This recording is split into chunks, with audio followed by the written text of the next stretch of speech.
So ayan, welcome back again dito sa channel natin. So meron naman tayong papakita sa inyo na Acer na laptop. So bali ito yung pinaka description ng ano niya. So bali ito is dati ko na to siyang nagawa. So yung naging problema niya is yung ganyan din.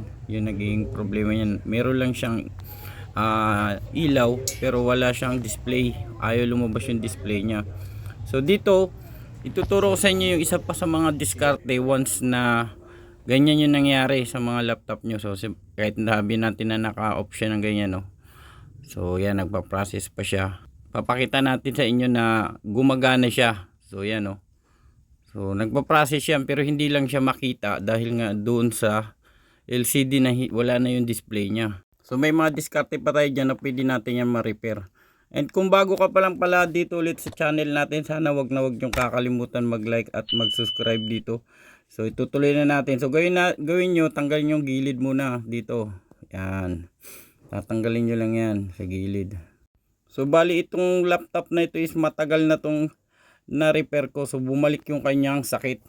So dun sa pagbalik ng sakit niya, titingnan natin kung gumagana pa ba yung ginawa natin na terminal. So kung hindi na yun, so gagawa natin ng ibang diskarte dun sa mga may the same pala na problema dyan. So panoorin nyo lang to kung paano to gagawin. So yan na siya. So tatanggalin lang natin yung 4 na screw dito. Yan. So gagawin natin, tanggalin nyo lang yan. So hanap lang kayo ng pantanggal dyan. So maliit lang naman to na screw.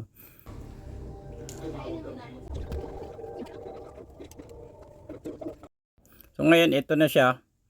So bababa natin siya.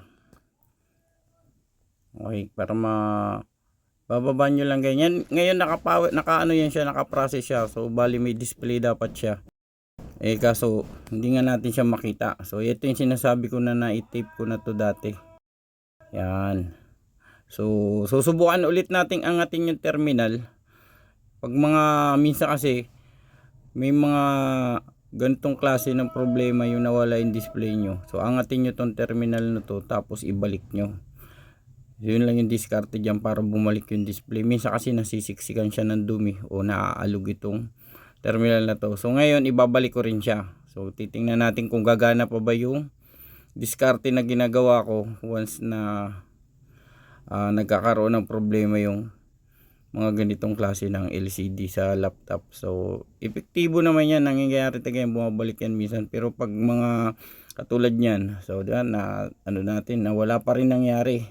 So yun yung isa sa mga karamitan na nagtatanong sa akin dun nga sa unang nagawa kong video na to. So yan daw ginawa na nila pero hindi rin naman daw gumana.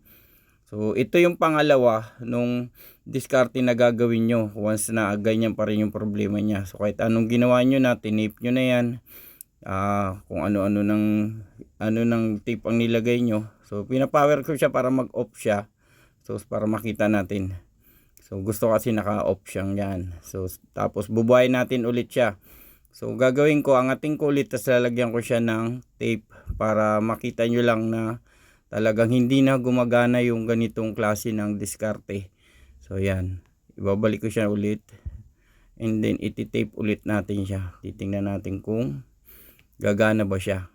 So ayan. So ibabalik natin yung tinanggal natin na tape. Asa na yun?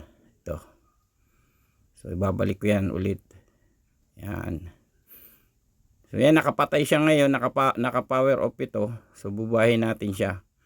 So pit nyo lang ulit, balik lang sa ganito para hindi siya matumba. So ayan na. So ngayon ayusin lang natin tong wire nya dito, medyo na disalign.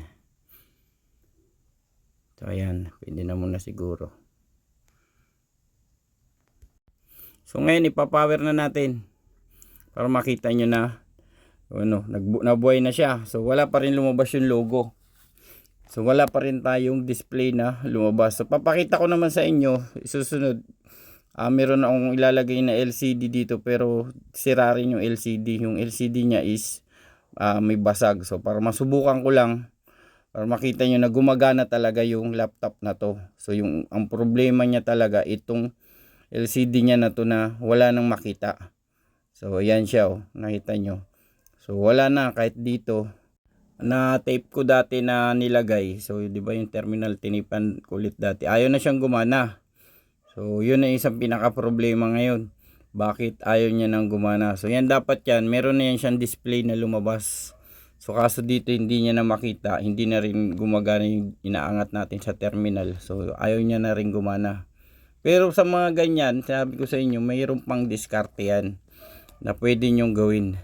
So ngayon ipapalit natin yung sinasabi ko nga basag na LCD. So ito na siya, para makita nyo lang na gumagana talaga yung laptop na to. Kaso itong kinabit ko is basag na siya. So yan may display siya, nakita nyo, kaso nga lang hindi buo dahil basag nga tong LCD na to. So gusto ko lang ipakita na yung laptop na to is ang problema talaga is yung LCD nya.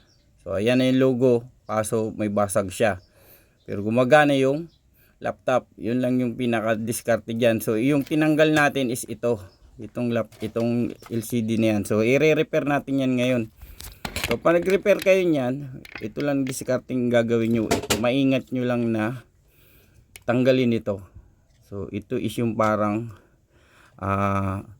cover lang ng board nya. So dandahanin yung tanggalin yan. So wag nyong anuhin lang na bibiglayin kasi baka matamaan yung board. So maingat nyo lang siya na tanggalin dahan-dahan. So ayan, so ilalabas nyo lang yan. Kung napapansin nyo yan, medyo maluwag yan. Kung kahit nagalawin nyo, maluwag yan. Hindi yan sabi nakapit na pit na mahigpit, hindi siya ganun.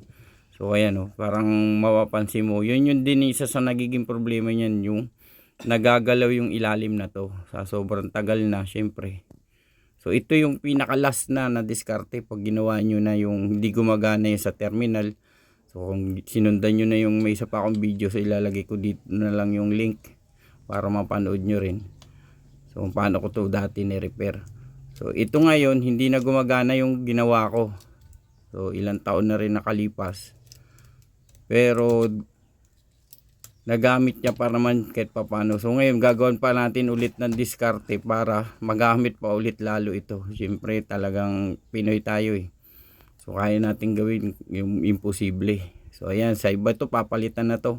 Kahit sino pa yung magano to papalit, hindi na maghihirap pa makipag troubleshoot sa mga ganitong klase. So yan, kita niyo yung board. So yan lang yung ilalim ng board. So nakadikit lang yan yung board na yan dyan mismo sa LCD.